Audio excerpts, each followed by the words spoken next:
Did Lindsie Chrisley just take sibling rivalry to a new level?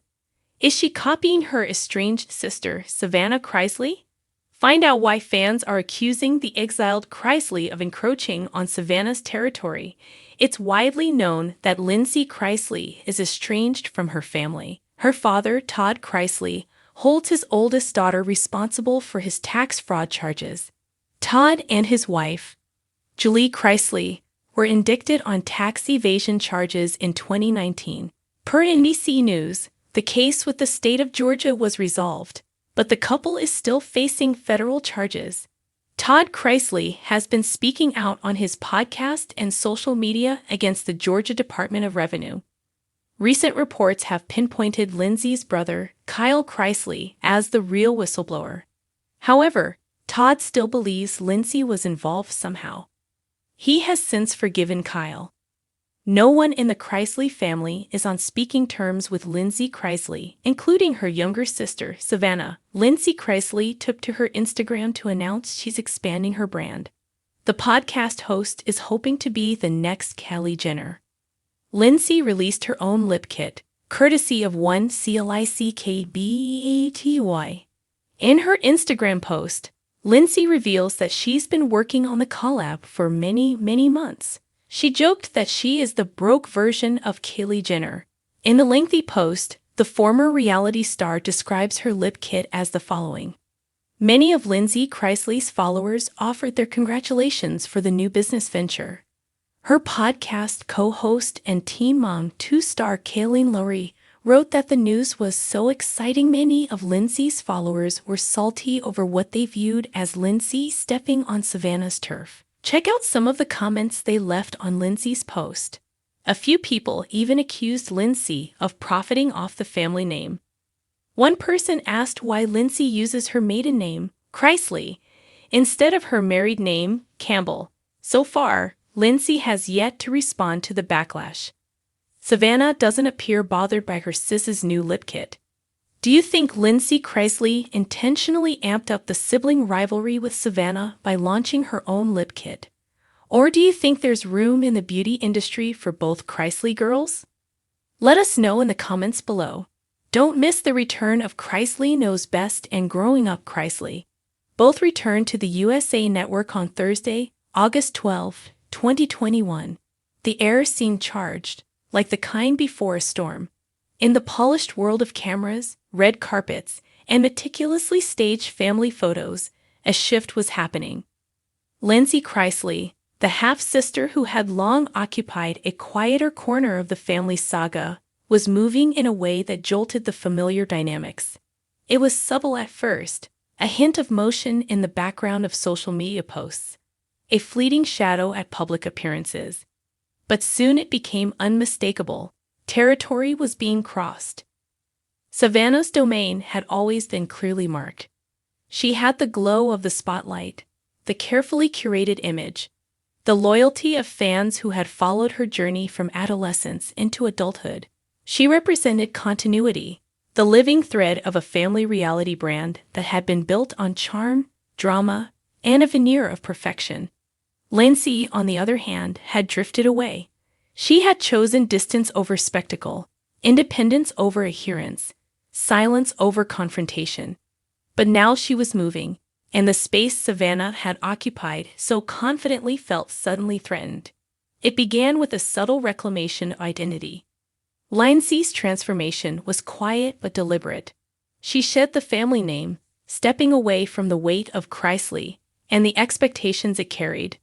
The move carried an almost symbolic resonance, a deliberate redefinition, a separation from the narrative she had once been bound to. The gesture was small in execution, but enormous in implication.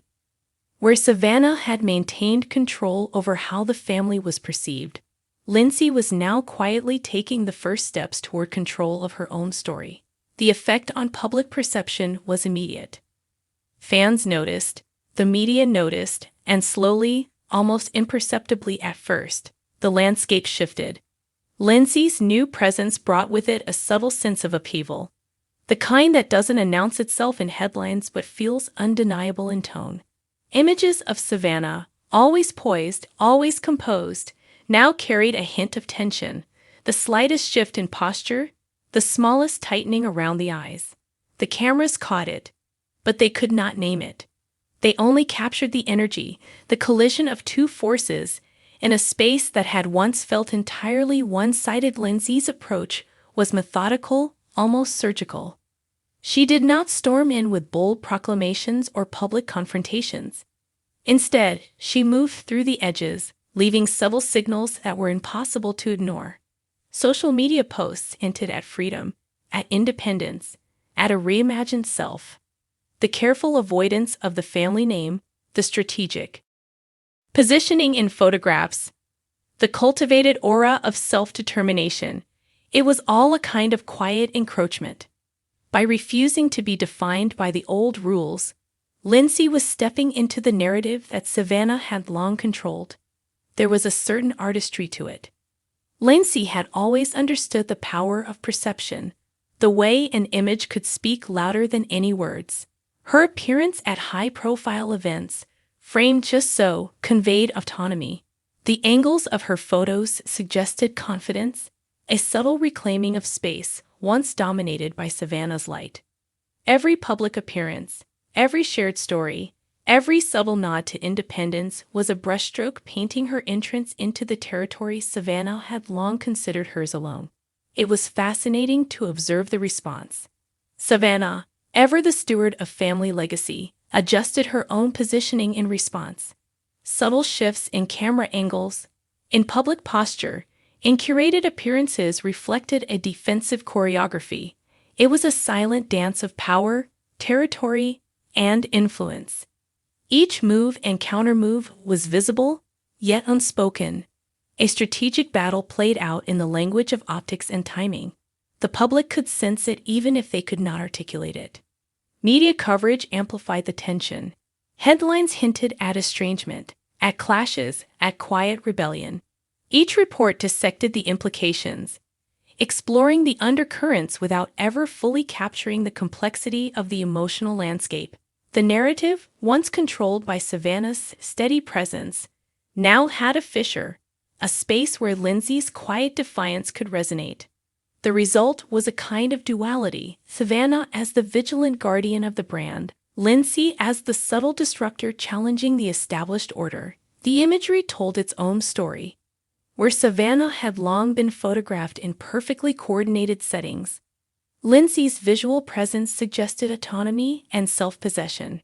Her fashion choices, her posture, her positioning in shared family contexts all suggested a deliberate movement into a space Savannah had previously occupied without contest.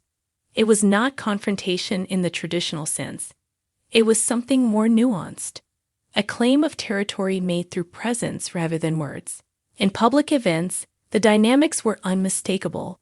When the two sisters appeared in overlapping circles, the contrast between them was sharp.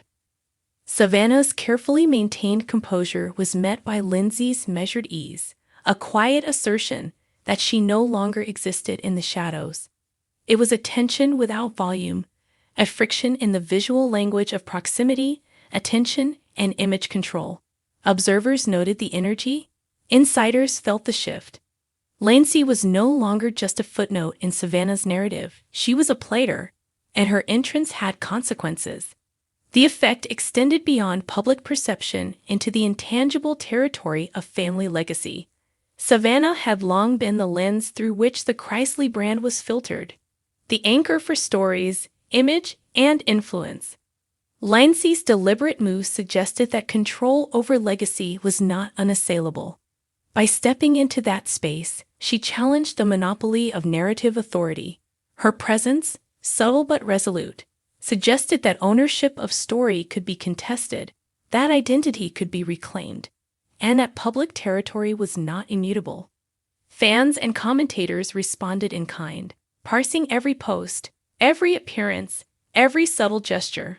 Online discussions dissected the implications of Lindsie's choices, analyzing her positioning in photographs, her apparent independence, her quiet defiance.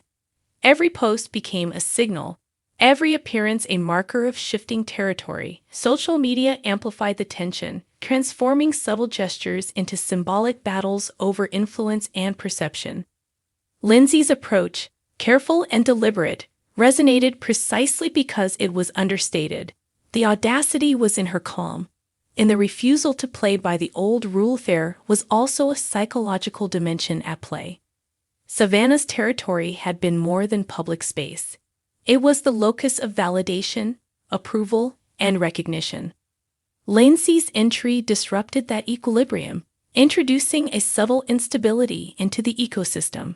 The territory was no longer defined by singular authority, but by a tension between two presences. Observers could feel it in the energy of events, in the interplay of images, in the reactions that seemed to ripple just beneath the surface. The move carried implications for the broader brand as well. The Chrisley name had once represented cohesion, unity, and a shared narrative. Lindsie's reclamation of self suggested that brand identity could no longer be assumed to reside entirely with the original stewards. The ripple effects extended to partnerships, media appearances, and fan loyalty. The brand was being subtly renegotiated, its boundaries tested by a quiet assertion of independence.